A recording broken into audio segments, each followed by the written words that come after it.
বলিউড কিন্তু কারো নয়। যদি আপনি হিট দিতে পারেন তাহলেই আপনি টিকে থাকবেন, যদি আপনি ফ্লপ হয়ে যান তাহলে আপনি কিন্তু যেতে হয় বলিউড থেকে। ফ্লপ হলেই তার আগে যোগ হয়ে যাবে ফ্লপ স্টার বা ফ্লপ অ্যাক্টর। ঠিক কিন্তু এরকম ঘটছে টাইগার শ্রফের ক্ষেত্রে। কিছুদিন আগেই একটি ইন্টারভিউতে অনিল কাপুরের ভাই সঞ্জয় কাপুর বলেছিল, যখন নো এন্ট্রি তৈরি হচ্ছিল তার প্রডিউসার ছিল হচ্ছে সঞ্জয় কাপুরের দাদা বানি কাপুর। তো সে কিন্তু ইচ্ছা করলেই সঞ্জয় কাপুরকে নিতে পারত, কিন্তু সেই সময় তার যেহেতু ফ্লপ যাচ্ছিল সেই জন্য সে ফারদিন খানকে নেয়। কারণ ফারদিন খানের তখন ক্যারিয়ার তার চেয়ে বেটার জায়গায় ছিল। তার থেকেই বোঝা যায় যে এখানে দাদা ভাইয়ের সম্পর্কের ক্ষেত্রেও কিন্তু সিনেমায় কাকে নেওয়া হবে আর কাকে নেওয়া হবে না সেটা কিন্তু নির্ভর করে না, নির্ভর করে থাকে বক্স অফিসের উপর। ঠিক যেরকম ঘটছে টাইগার শ্রফের ক্ষেত্রে। টাইগার শ্রফ 2014 সালে হিরোপন্থী সিনেমার মাধ্যমে বলিউডে আবির্ভাব করেছে। তারপর থেকে বড়ে মিয়া ছোটি মিয়া পর্যন্ত সে 11টা সিনেমা করেছে অ্যাজ এ হিরো, আরেকটি সিনেমা করেছে অ্যাজ এ গেস্ট অ্যাপিয়ারেন্স।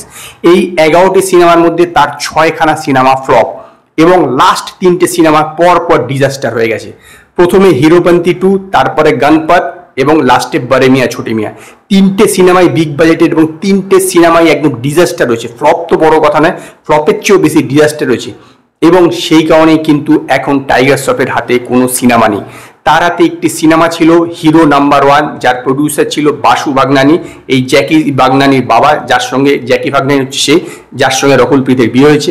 তো তার একটি সিনেমা ছিল হিরো নাম্বার 1, তার 25% শুটিং করেছিল টাইগার শ্রফ, কিন্তু সেই সিনেমাটাকেও বন্ধ করে দেওয়া হয়েছে। এছাড়াও আনন্দ পণ্ডিতের সঙ্গে তার একটি সিনেমা করার কথা ছিল, সেই সিনেমাটাও কিন্তু বন্ধ হয়ে গেছে। কারণ আনন্দ পণ্ডিত কোনো স্টুডিওকে খুঁজে পাচ্ছে না যে এই সিনেমাটার উপর লগ্নি করতে রাজি হবে, সেই কারণে এই সিনেমাটা বন্ধ হয়ে গেছে।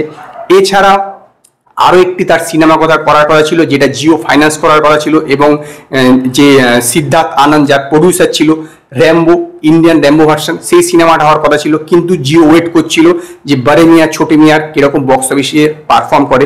আলটিমেটলি যখন এর ডিজাস্টার হলো সেই সিনেমাটাও কিন্তু বন্ধ হয়ে গেছে। আলটিমেটলি এখন যা দাঁড়াচ্ছে, টাইগার শ্রফের হাতে কোনো সিনেমা নেই। ইভেন তাকে অনেক প্রডিউসার এটা অফারও দিচ্ছে যে সে তার যা অরিজিনাল পারিশ্রমিক নেয় তার 70% যেন কম করে নেয়, তাহলে তাকে সিনেমা পেতে সাহায্য করতে পারে, মানে সে পেতে পারে। বড়ে মিয়া ছোটি মিয়ার জন্য সে 30 কোটি টাকা পারিশ্রমিক নিয়েছিল। এবার ভেবে দেখুন, যদি তাকে 70% ডিডাক্ট করতে হয়, তার মানে সে আর পরবর্তী সিনেমাতে সে পারিশ্রমিক পেতে পারে 9 কোটি টাকা। তবুও কিন্তু তার হাতে কোনো সিনেমা নেই। মানে যদি সে 9 কোটি টাকাও নিতে রাজি হয়ে থাকে, তবুও তার উপর ইনভেস্ট করতে এখন কেউ রাজি নয়। কারণ বলিউড এইভাবেই চলে থাকে যে আপনি যদি বক্স অফিসে সাফল্য দিতে পারেন তো আপনি টিকে থাকবেন, না হলে কিন্তু আপনাকে চলে যেতে হবে। তাহলে কি এটা ধরে নিতে হবে টাইগার শ্রফের ক্যারিয়ার শেষ? সেরকম কিন্তু এখনো বলা যাচ্ছে না। তবে 95% কিন্তু অনেকটাই ঝুঁকে রয়েছে ক্যারিয়ার শেষের দিকে।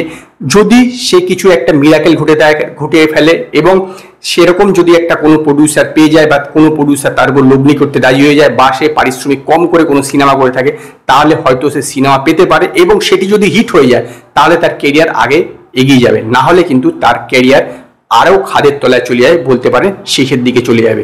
তো এখন দেখার যে টাইগার শ্রফ কিভাবে এই অবস্থা থেকে ফিরে আসে।